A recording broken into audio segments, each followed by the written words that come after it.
Jordan Bardella. Avec Adrien Gindre, nous accueillons le président du Rassemblement national. Bonjour. Bonjour Monsieur Toussaint, merci pour votre invitation. Vous publiez dans quelques jours, le 29 octobre, Ce que veulent les Français aux éditions Fayard. Mais on va surtout parler maintenant de ce qui se passe depuis hier soir. Adrien. Avec effectivement ce gouvernement Lecornu 2 dévoilé et cette confirmation ce matin de la porte-parole du gouvernement, il y aura une déclaration de politique générale du Premier ministre à l'Assemblée demain.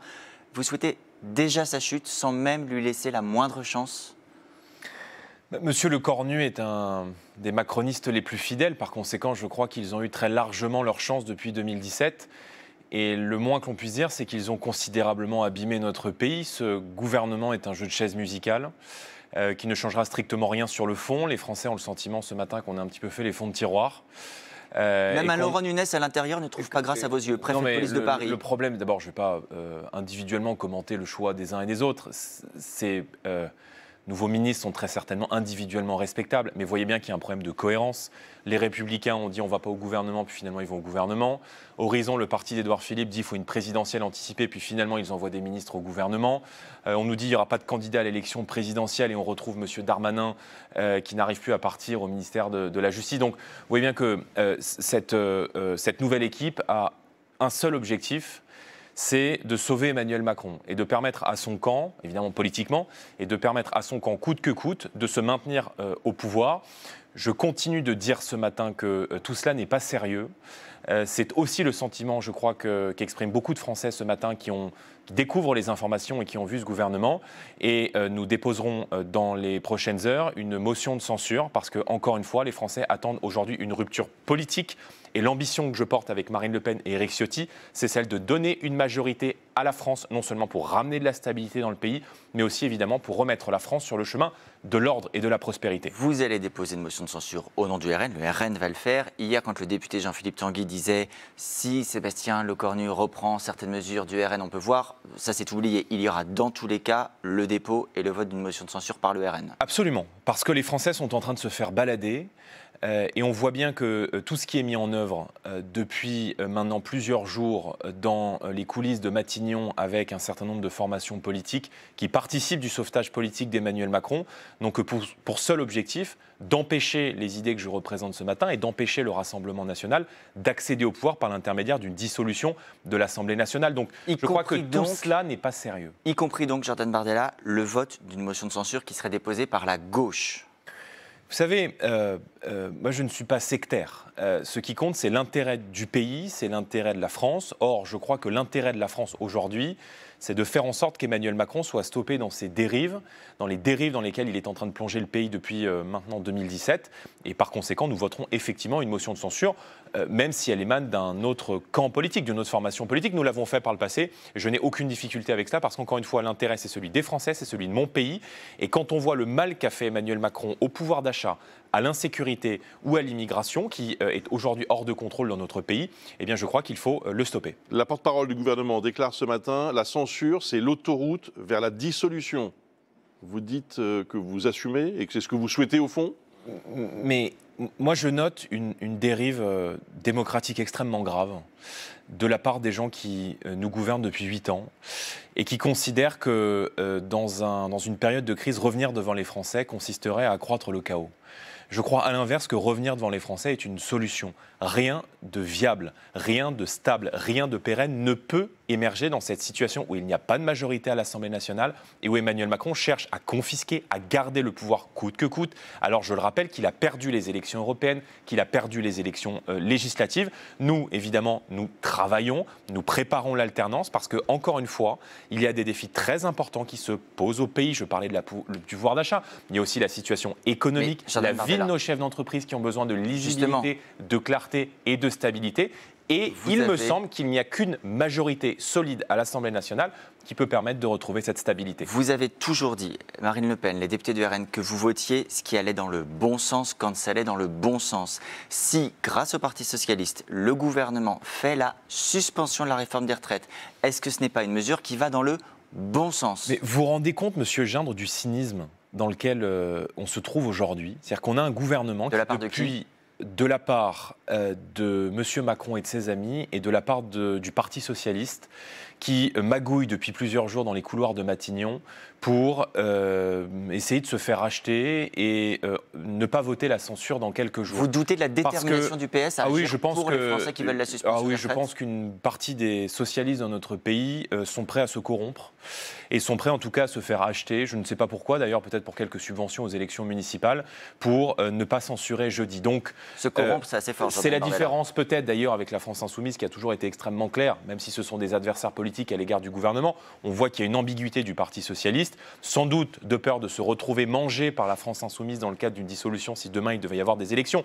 Mais voyez bien là que depuis des années, on nous explique que cette réforme des retraites, la réforme Borne, devait être mise en œuvre au risque de voir le pays sombrer dans la faillite financière, dans le chaos. Or, cette réforme qui a été imposée envers et contre tout contre les Français, du jour au lendemain, puisqu'il faut préserver sa place, puisqu'il faut préserver ses postes, la réforme des retraites qui était primordiale devient totalement secondaire. Vous n'auriez pas soutenu cette mesure de suspension, vous vouliez même l'abrogation des Français. Mais le sujet, ce n'est pas que la réforme des retraites, le sujet, c'est le pouvoir d'achat, le sujet, c'est la fiscalité. Je vous rappelle que les militants du Parti socialiste et ses députés en premier sont des militants de la taxe Zuckman, c'est-à-dire pas d'une meilleure répartition de la fiscalité dans le pays, mais de la surtaxation de trajectoire économique qui va évidemment avoir des conséquences sur nos entreprises et sur l'économie française. Donc il faut être un petit peu sérieux. Moi, je ne cherche pas de victoire symbolique. Je veux des victoires politiques. Là, on a du mal et je crois qu'aujourd'hui, parce que la suspension, comme vous le savez, elle est souhaitée par une très grande majorité des Français. Si elle est obtenue par qui que ce soit, après tout, est-ce que la fin ne justifie pas les moyens? Est-ce que vous ne pouvez pas simplement vous satisfaire et ne pas déclencher de censure à ce moment-là, parce que la suspension sera gagnée en quelque sorte? Monsieur Toussaint, moi je ne me fais pas acheter par de belles promesses. Pas d'achat. Vous voyez, il y a eu, parce qu'il y a eu il y a quelques mois, de la part de Monsieur Bayrou, pour acheter le Parti socialiste, il y a quelques mois lors de la censure, ce qu'ils ont appelé le conclave sur les retraites, qui a consisté à se réunir avec les syndicats, les partenaires sociaux, pour travailler et pour aménager la réforme Borne et soulager les Français de cette réforme qui était injuste socialement. Qu'est-ce qu'il en est ressorti de ce conclave? Rien. Donc, les belles promesses... dialogue social, parfois ça marche, parfois ça ne marche pas. Les belles promesses, il n'y aura pas de dialogue social si vous êtes au pouvoir. Moi, je ne me fais pas balader. Donc, vous avez exprimé la volonté des Français. Il y a une majorité de Français aujourd'hui qui souhaitent la dissolution de l'Assemblée nationale. Et d'ailleurs, une partie non conséquente du pays, 2/3 des Français, qui souhaitent également la démission du président de la République. Donc, commençons par revenir devant les Français, organisons de nouvelles élections pour permettre à la France d'avoir une majorité stable. Et pardon, dans ce gouvernement, il y a quand même des nominations extrêmement inquiétantes. Quand on voit la nomination de Madame Barbu, qui était présidente d'une ONG écolo, qui est une militante anti-nucléaire, militante farouchement anti-nucléaire, qui a mené des actions en justice contre les institutions européennes qui ont cherché, à force de pression politique de notre part, à intégrer le nucléaire dans la taxonomie verte. Est-ce que vous croyez que c'est sérieux? Quand on a Madame Vedrenne, qui est, je crois, ministre déléguée auprès du ministre de l'Intérieur, qui sur les plateaux de télévision il y a quelques mois, appelait à dépénaliser le cannabis. Est-ce que vous pensez que c'est sérieux? Donc, vous voyez, je me mets à la place des Français ce matin. Et les Français se disent, mais est-ce que ce comique de répétition va s'arrêter un jour? Il y a également dans ce gouvernement 6 membres des Républicains qui vont au gouvernement malgré l'avis de leur chef de parti, Bruno Retailleau, absolument. Vous avez, il y a quelques jours, tendu la main aux Républicains. Quand vous voyez l'état du parti aujourd'hui, à qui cette main tendue s'adresse-t-elle? À Bruno Retailleau qui refuse d'aller au gouvernement, à Laurent Wauquiez qui dit pourquoi pas une suspension de la réforme des retraites qui en tout cas ne ferme pas la porte. Quand Éric Ciotti dit qu'il s'adresse à ses anciens compagnons, quels anciens compagnons vous imagineriez voir à vos côtés aujourd'hui? Mais tous les Français qui ont le cœur à droite et les cadres LR, lesquels très longtemps ont cru dans la promesse qui était celle de l'UMP, celle de Nicolas Sarkozy, puis celle de François Fillon. Moi, je veux m'adresser à tous les patriotes, qu'ils viennent de la gauche, qu'ils viennent de la droite. Il y a beaucoup d'électeurs de droite, qui ont le cœur à droite, qui sont des patriotes français et qui ne veulent pas voir leur mouvement politique se fondre dans le macronisme. Par conséquent, moi, je viens leur dire, lorsqu'il y a eu des élections législatives l'année dernière, moi, j'ai pris mes responsabilités. Dans le cadre d'une alliance pour l'intérêt de mon pays et l'intérêt des Français, j'ai tendu la main au président des Républicains, vous avez raison de rappeler Éric Ciotti à l'époque, qui a accepté cette main tendue, et on s'est mis d'accord sur un pacte de gouvernement avec des mesures très claires. Vous croyez aujourd'hui que l'union des droits, le pouvoir d'achat, ces Républicains-là, la lutte contre l'hyperfiscalisme et la lutte pour protéger notre identité. Aujourd'hui, ça n'est pas possible car M. Retailleau est totalement aspiré par le macronisme, mais il y a des électeurs patriotes sincères aux Républicains avec lesquels nous ne partageons peut-être pas l'intégralité des mesures, de nos idées, mais à qui je viens dire, dans l'intérêt du pays, dans l'intérêt de la France, il faut faire un bout de chemin ensemble. Et moi, je vous tiens Jordan Bardella, tout de même, hier, il y a eu une législative partielle vous en parler. Dans le Tarn-et-Garonne. Un candidat UDR soutenu par le RN l'a emporté après l'appel du patron de LR, Bruno Retailleau, à ne pas donner une voix à la gauche. Est-ce que là, vous ne dites pas merci Bruno Retailleau? Non, je ne dis pas merci Bruno Retailleau. D'abord, cette phrase a été arrachée par votre consoeur, non sans difficulté, Madame Mabrouk, sur une chaîne où M. Retailleau avait du mal à dire qu'il ne fallait pas donner une voix à la gauche contre le Rassemblement national. Encore une fois, il y a deux lignes chez les Républicains. Il y a celle de M. Jeanbrun, qui est un élu d'Île-de-France, qui va rentrer au gouvernement comme beaucoup d'autres opportunistes qui, dans ce cadre de tempête, ont quand même envie d'inscrire ministre sur leur carte de visite, et qui a dit, entre le Rassemblement national et le Parti communiste, je vote communiste. C'était lors des élections départementales en 2021. Donc il y a aujourd'hui des gens à droite qui sont totalement fondus dans le macronisme, dans le système, et qui sont soumis à la gauche, et qui d'ailleurs font honneur à cette phrase de Patrick Buisson, qui dans La Cause du Peuple écrivait qu'il y avait deux formations de gauche en France, dont une s'appelle la droite, mais il y a aussi des patriotes sincères, des électeurs orphelins d'une droite de conviction, à qui moi je souhaite m'adresser, et à qui je dis venez travailler à nos côtés pour redresser notre pays et pour protéger notre identité et notre civilisation. Un tout dernier mot en quelques secondes. Emmanuel Macron est en Égypte aujourd'hui pour un sommet international pour la paix, en marge de la libération des otages du Hamas. Est-ce qu'il est à sa place, le chef de l'État? Est-ce qu'il est toujours légitime à porter la voix de la France pour vous?